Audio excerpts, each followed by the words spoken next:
So these brands with such high influence and magnitude, they're the ones that are really, really engaged with, wanting their customers to come on board and see this is what we're doing, this is what we're up to, sort of thing. Meeting up with other people. I think it's a great thing as well to have an entrepreneur place because, as you said there, that's something you would have wanted when you were starting out on your journey as well. Correct. I built Capital Club for myself.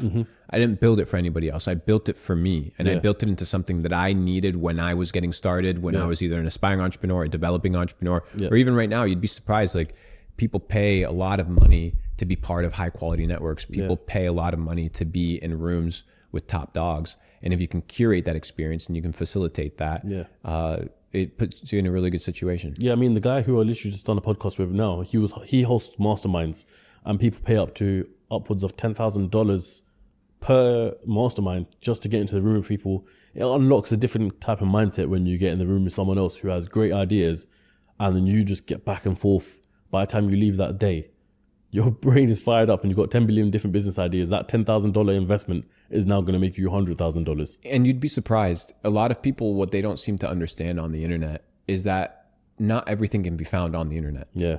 This idea that you can find everything on YouTube is simply not the case. Yeah, you could find an interview by a couple billionaires and you could go find some great wisdom. But what I've come to realize about the world is that it's a pay to play game. Like, you have to pay your dues. Yeah. For example, in Puerto Rico, you have the Ritz-Carlton Reserve. The membership is $100,000.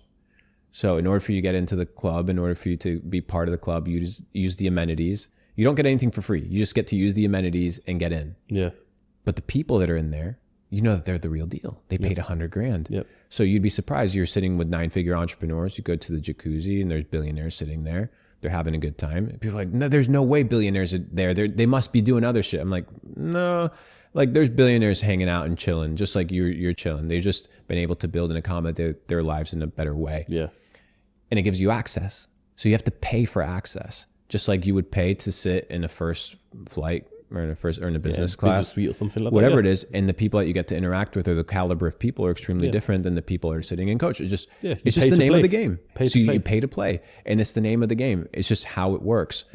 And it goes for the same thing with, like, when you buy nice watches or when you buy nice things. It's not because these materialistic things are part of your identity, but you realize that the more you level up your character, right? The more you level up your ability to get into certain rooms, it's going to give you access to new information, new people inside of your network, and it's going to open up your horizons as to what's possible in life.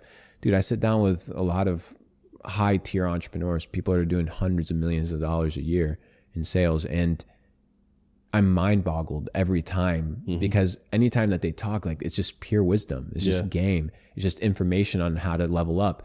And what I love about wealthy circles, when people have a lot of money and it's a collective group and money is no longer kind of the driving motivator, there's a level of defense that's been lowered, right? So it's like, it's no longer the question, does this guy have something that he's trying to extract from me? It's very much like, let's give. And everybody's just sharing the information. Everybody, not every room, but people are just sharing information. People are sharing connections. People are sharing access to different opportunities.